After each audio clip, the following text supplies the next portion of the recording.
Hey y'all, happy Tuesday. Welcome back to another live episode of Tech Backstage. Really short week this week, just today and tomorrow, because we're going to be off for Thanksgiving on Thursday. But wanted to welcome my guest to the show, Albert Saniger, CEO at Nate. Albert, how you doing? I'm good, Eddie. Thanks for having me. Yeah, thanks for being on the show. Excited to jump in and talk all things shopping and shopping identity. Really quick, I'd love to just hear a little bit about your backstory and how you came to be the CEO at Nate. Yeah, so I've been a founder most of my life. I was born in Spain, and I grew up sort of between Spain and France, and then I moved to California for college, and I've been living in New York City for 10 years or so. Um, I, my first company was actually I was a retailer. I started selling T-shirts, and I was one of the first sort of Shopify customers back in 2012, building a direct-to-consumer business, even though I wasn't necessarily coining that term.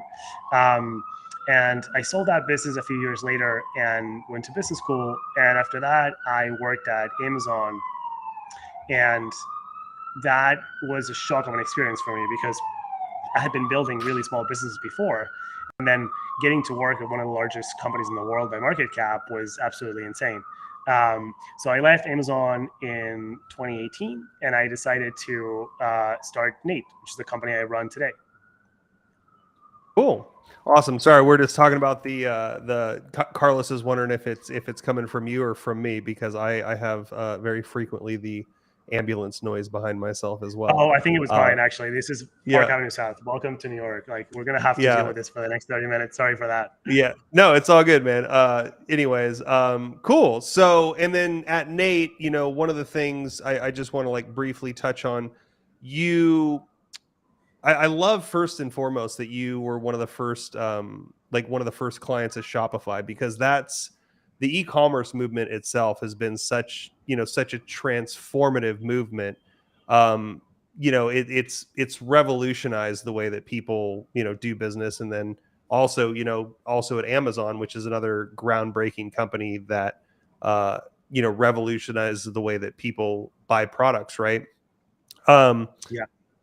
but kind of like quickly looking at all the good that those things that those companies have done, and the types of disruptive technology that they've created, that also kind of brings on the dark side, uh kind of these, I don't know if you call them unintended issues, or they're just things that we didn't really, I guess, that's one of the problems with disruptive technology, right? Is like you don't know what the problems are because Yeah. they're not things that you've dealt with before, right?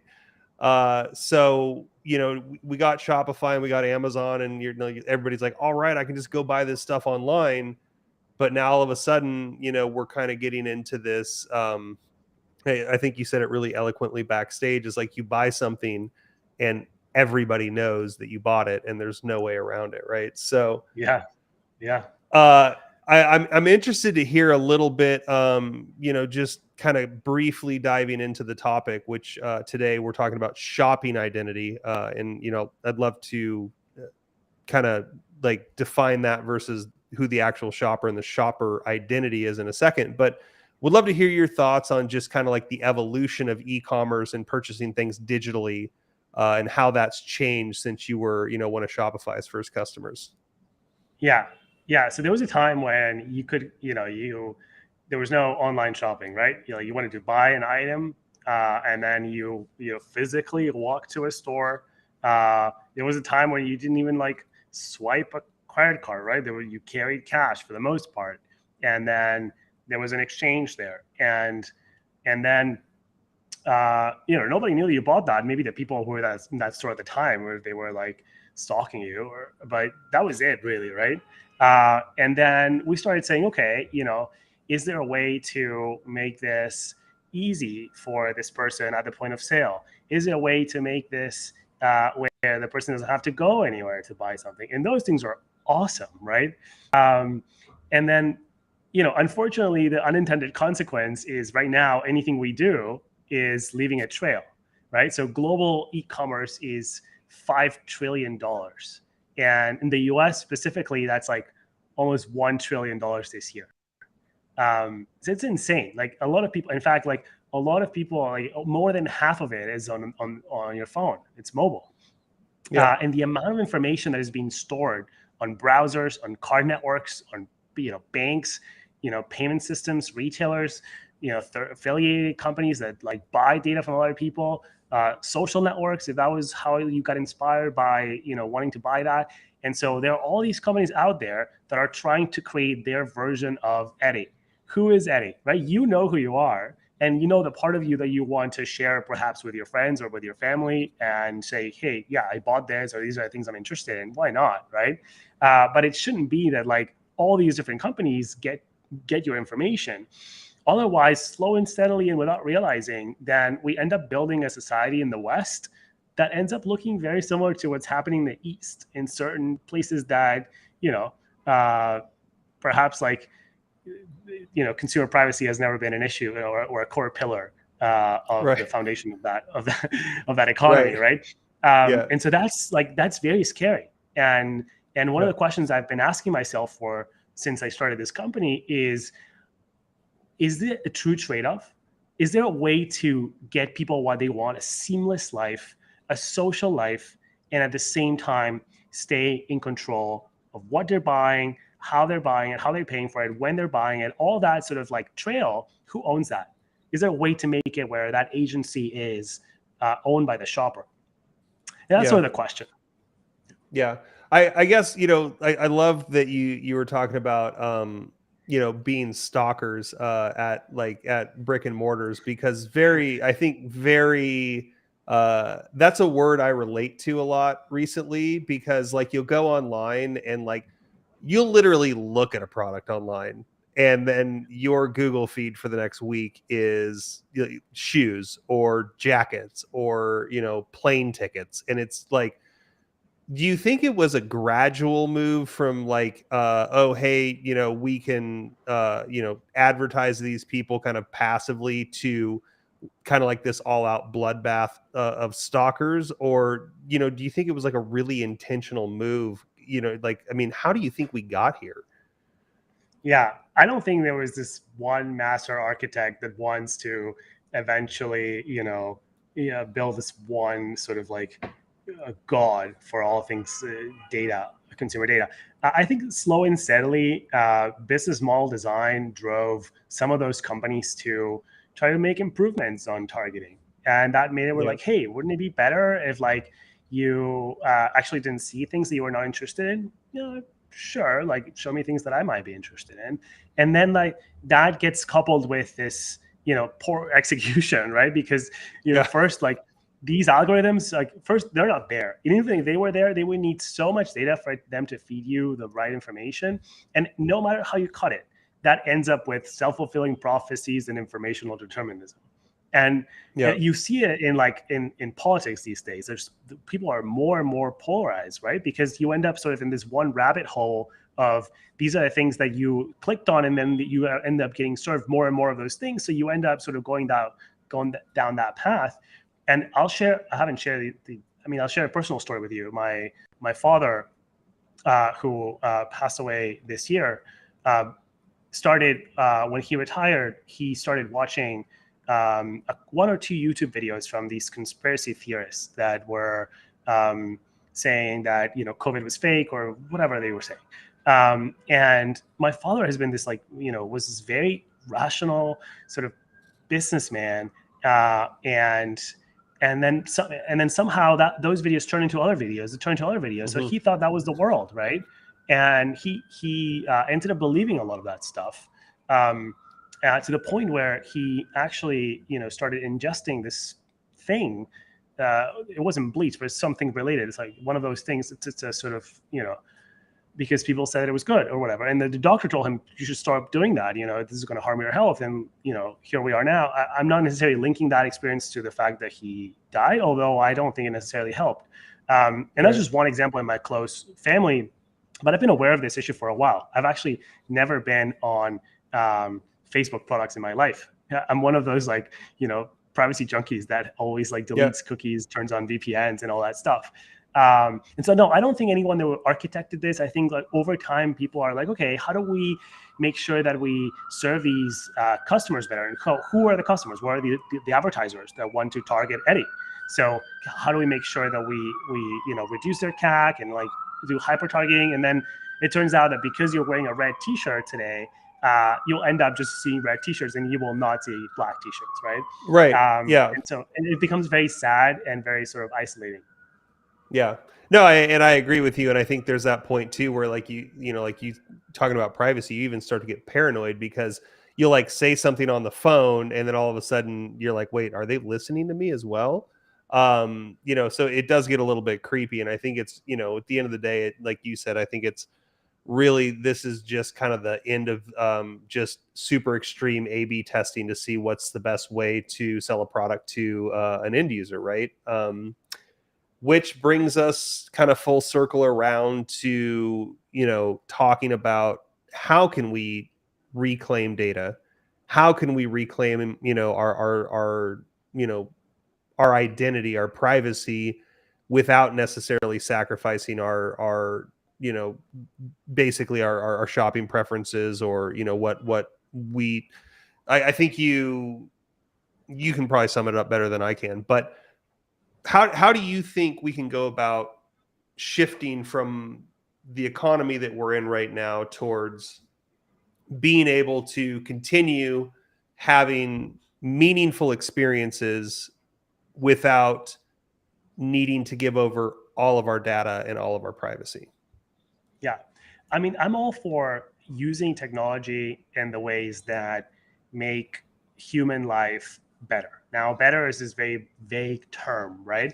And it may mean different things for different people, right? You may be that kind of person who wants to go to a restaurant and be told, hey, Eddie, based on your, whatever your Fitbit is telling us, the restaurant people, you should eat chicken today. And that's fine if that's who you like. If you want to use that, maybe you only do it like once a year, once a month, or every week, whatever you want, right? And some people may not be into that at all, and they just want to feel their own body and go to a restaurant and open the menu and be excited. And at the end of the day, what I'm questioning here is not whether we should use technology in one way or another, is who is the owner of that information. In other words, who owns that information that is being collected about you? Is there, and so if I told you today, okay, in order to prevent all this tracking when you buy things online, you have to, every time you buy something, go and turn on a VPN, then go to an incognito browser, open an incognito browser, go and try to generate a single-use virtual credit card. Maybe your bank allows you to do that. Maybe use a third-party service. Close that incognito browser, swap the VPN to a different VPN, go back to the browser, open a new incognito browser, and then try to place the order with your information. You'd be like, wait, I have to do this every single time, right? Yep. And like you end up giving up because like you want a seamless life, right? And so slow and steady, we're like, driving towards a world where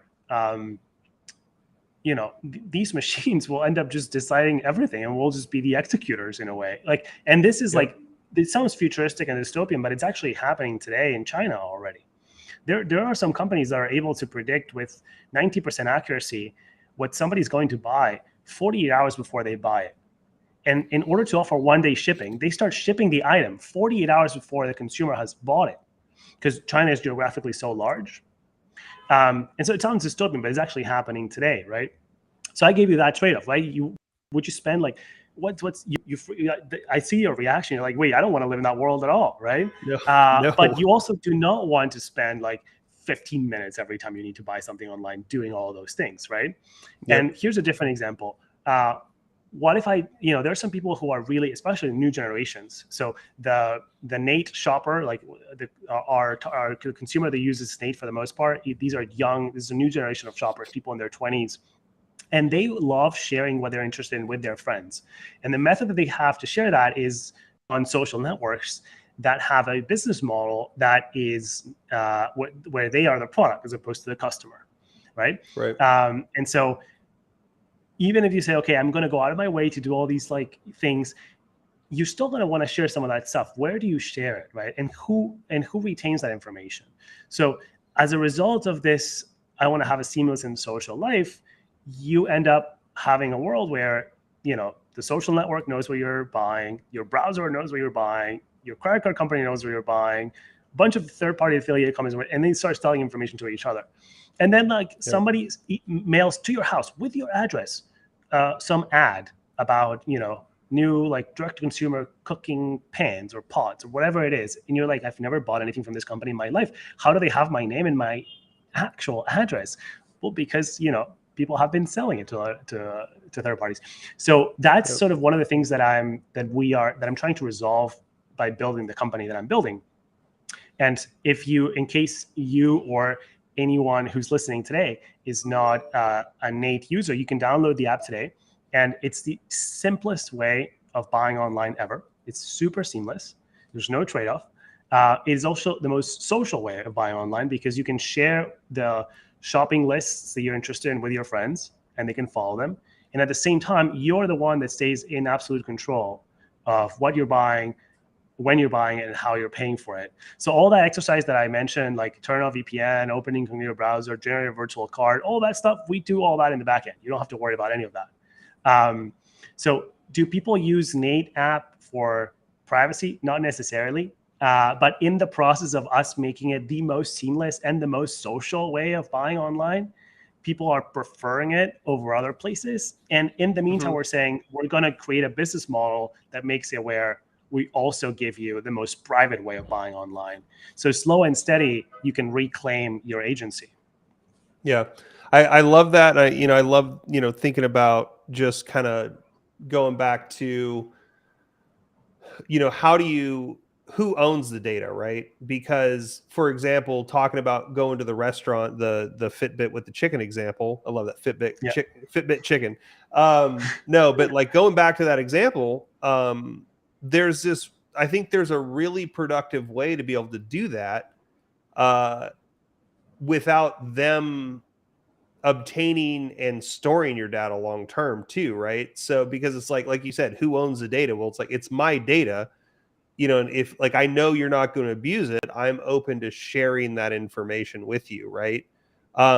So but kind of circling back over to what you guys are doing at Nate,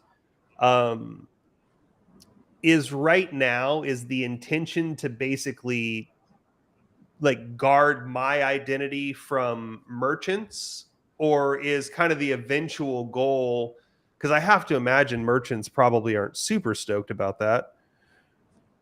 So the difference is merchants, retailers are actually unable to sell your personal identifiable information, as in your name, email, or shipping address. And we don't disintermediate you with the retailer. So when you use Nate to buy something, we place the order as if we were you.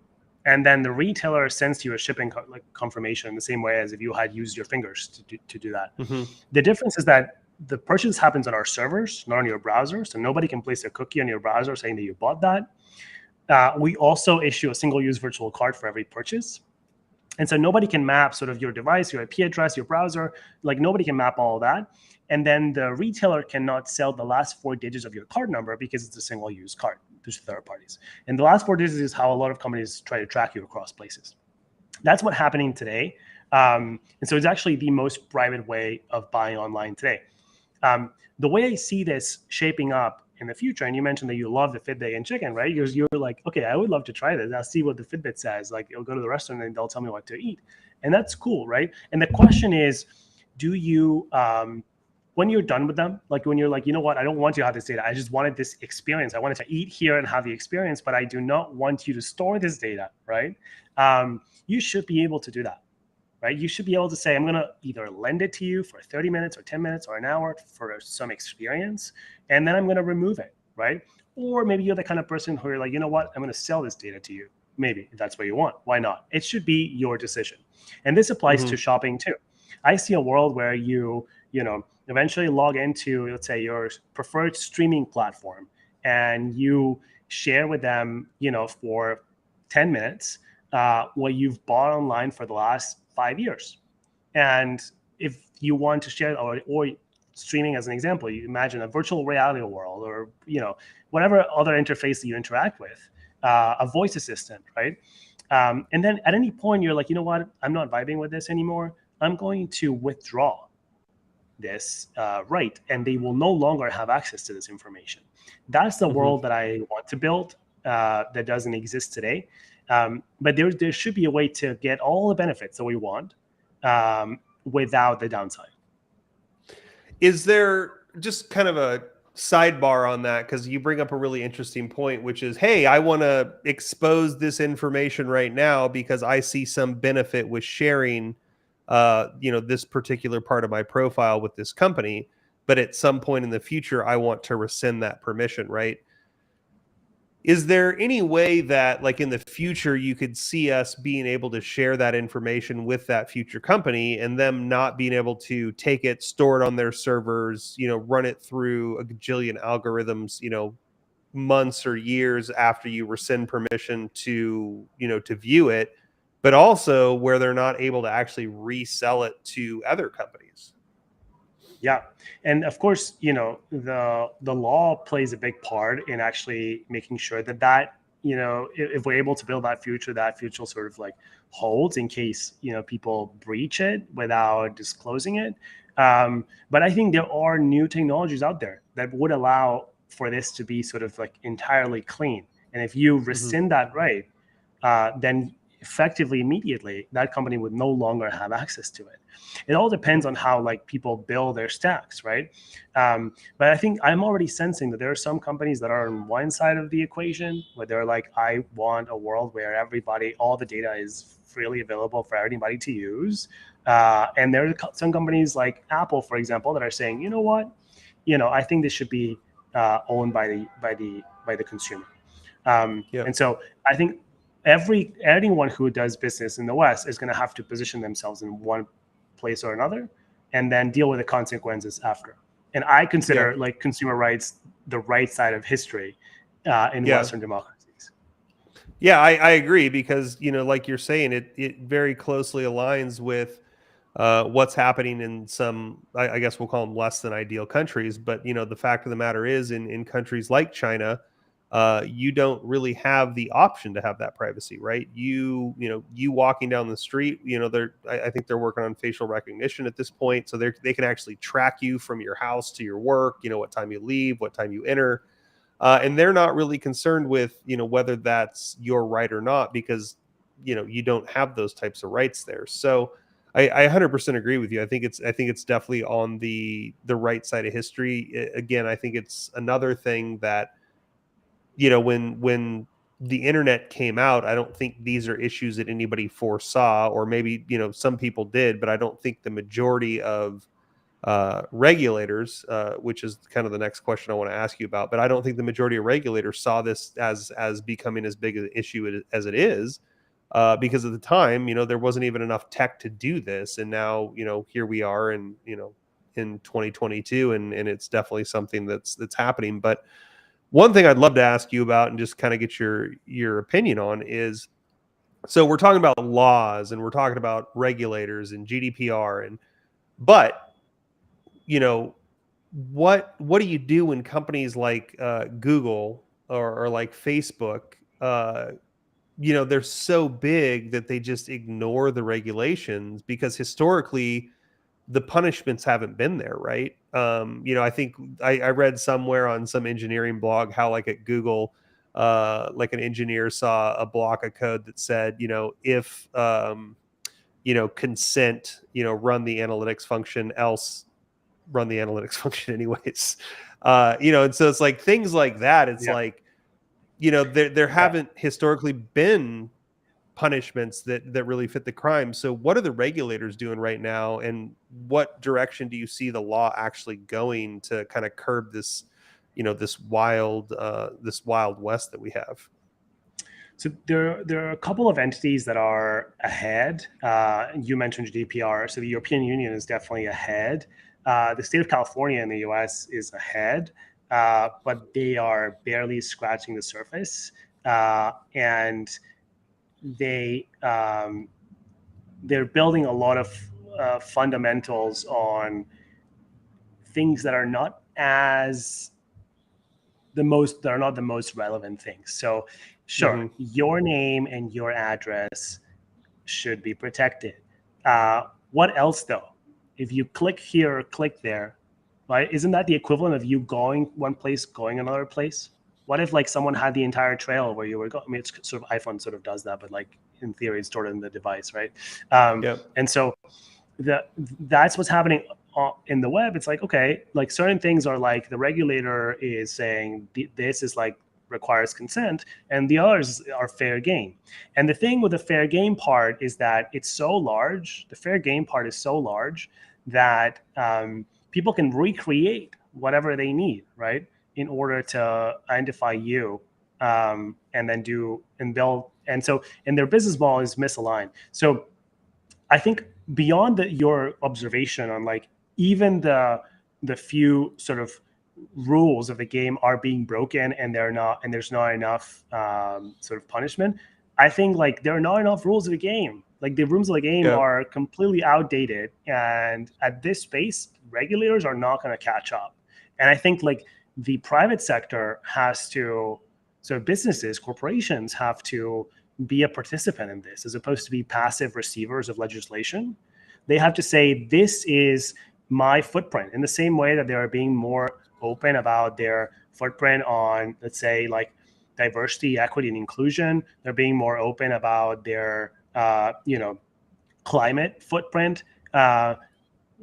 They should also be open about, be basically tracking and measuring and disclosing what they're doing, and to protect consumers and their information. And so I think businesses have to play a key role here. I don't think this is just us going on in the streets and lobbying, government agencies to come up with new rules. Of course, that will help, but businesses have to do it, and consumers and like people have to also be educate themselves a little bit more. And that has already happened. I see it a lot at this new generation. I tell you, like the Nate shopper is a very well-informed shopper. They grew up watching The Social Dilemma on Netflix. They're perfectly aware of where their data is going. And sometimes they actively say, okay, you know what? Sure, I'll be cool with this because that's my experience, because I don't have an alternative. But I'm actually optimistic because I see the new generations caring more about this. And then I see businesses on the right side of history. Regulators are far, far behind. Okay, so you're basically, what you're saying is that we can't rely on the government. I mean, that shouldn't be surprising, but not on the government alone. Yeah. Okay, so that's where companies like Nate are actually coming into the fold, and you guys are solving the problem. But there's also this other thing that you brought up, and we only got a couple minutes here, but maybe we can just kind of briefly touch on this. But like, this kind of requires people to really kind of, I guess kind of like have good guy syndrome, right? Like you really have to understand and agree that, like, look, maybe there's certain things that we're doing right now that we shouldn't be doing, right? And understanding how do you holistically market to people that are interested in your products. How do you how do you get the word out there without having to scrape people's what they ate for lunch off the web, right? So there's the ethics side of it, right? And I think bottom line here is that companies that want to do this, companies like Nate, for example, it's an ethical decision. You guys are choosing to build this product because you believe in protecting people's identity and in allowing them to curate the experience that they want, not having companies dictate what they want them to see, right? But at the end of the day, this is an ethical question, and it really boils down to companies choosing to do the right thing. And like you said, being on the right side of history as we transition into this new future where we know that not everything should really be publicly available on the internet, right? Yeah, that's right. But I would also argue that it can generate outsized returns. Like I'm not building this company. I mean, I'm a a believer in the free market economy, and capitalism is awesome, and it's given me so much opportunity. I can build this business, raise money, hire people, build products that are helpful for society, and at the same time make money, right? And so I guess my point is, if you have a long-term horizon and you care about the footprint they are leaving, not just on diversity, equity, and inclusion, or on climate, but also on one of the fundamental pillars of Western democracies, which is privacy, then that will actually generate outsized returns. It'll generate a lot of value for the shareholders of those businesses. And it's paying off. I mean, look at Apple, right? Like when you accumulate that there's a bunch of examples like that. And so I think that the issue is when you look at things very sort of short term, and you think, okay, next quarter, the following quarter, how do I optimize this? How do I optimize that? And then that you enter these like weird, lines of reasoning, and and these secondary unintended consequences that we were discussing at the beginning. But if you think about it long term, then that can generate really large returns for shareholders. Albert, thanks so much for being on the show. I think we're a little bit over time, but really enlightening to hear the work that you guys are doing at Nate. And, it's good to hear that there's people out there trying to, really trying to solve this problem, because I think it's pervasive. And I think that, I think it reaches a lot farther than a lot of people actually know that it does. Right. So I commend the work that you guys are doing at Nate, and I appreciate you taking a few minutes to stop by and chat with me. Yeah, thanks, Eddie. I'm very happy you gave me the platform to talk about this. Most people ask me about social shopping or payments, and I really wanted to get this out, so I appreciate it. Yeah, absolutely. Before we go, Carlos, do you want to just give us a quick shout out for the next show this week? I think we only got one more. Absolutely. Well, one more confirmed. There might be another one on Friday, but I'll save the details for when it's already confirmed. But anyway, what we do have is, as you can see down below, we have tomorrow we're going to be speaking with Steve Milo, the CEO of V-Trips, a travel tech company. Then going a little bit ahead, Eddie, I'm going to go ahead and into next week just to get people ready for this. We're going to be get the word out, Monday. man. Yeah, I'm sorry? I said what? Get the word out. Yeah, get the word out, exactly. So Monday, November the 28th, it's Joe Buffoni, the co-founder of Annexus Health tech company. Finally, on Tuesday, that'll be with November the 29th with Ben Moataz, the CTO and founder of Stivits. That's what we have for next week. All right. Thanks, Carlos. Thanks again, Albert. Hope you have a good evening. We'll see you soon. See you soon. Thanks, guys.